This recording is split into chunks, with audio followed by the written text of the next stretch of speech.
এই মুহূর্তে আমরা জানতে চাই সবজি বাজারের দর, সেটি জানাতে আমাদের ফেনী থেকে যুক্ত হচ্ছেন সহকর্মী দিলদার হোসেন। যাচ্ছি তার কাছে। দিলদার।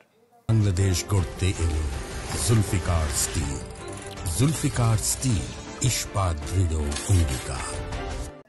আপনি যেমনটি বলছেন, সবজি বাজারের দর আসলে গত কিছুদিন ধরে আমরা দেখতে পেয়েছি যে বাজার দর একটু বেড়েছে। আমি এখন রয়েছি ফেনী শহরের দাউদপুর খাজা আহমদপুর তরকারি আড়ত।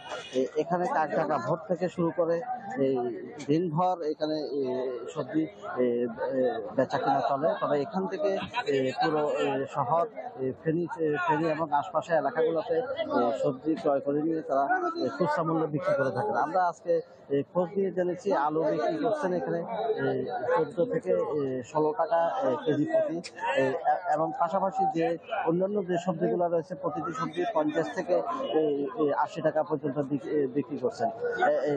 শুধুমাত্র শিম, যে শীতকালীন যে শিমটা পাওয়া যায় সেই শিমটা এখন বাজারে উঠেছে, এই শিমটি বিক্রি করছেন তারা 160 থেকে 180 টাকা। অর্থাৎ শিম ছাড়া যে অন্য সবজিগুলা মোটামুটি 50 টাকা থেকে 80 টাকার মধ্যে তারা বিক্রি করছেন। আমাদেরকে তারা জানিয়েছেন যে এখানে তারা সম্প্রতি মূল্য বৃদ্ধির কারণটা যে সবজি বাজারে যে এখানে যে বৃষ্টিপাতের কারণে এবং পাশাপাশি যে ক্যারিং খরচটি রয়েছে, এসব কারণে সবজির দাম বৃদ্ধি পাচ্ছে।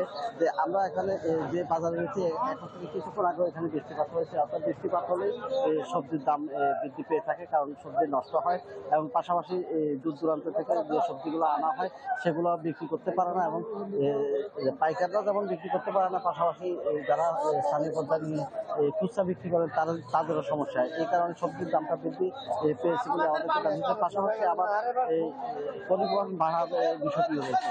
তবে যদি বাজার মনিটরিং করা হয় ভালোভাবে তাহলে আর এই সমস্যাটা কমে আসবে। এই ছিল আমার সর্বশেষ।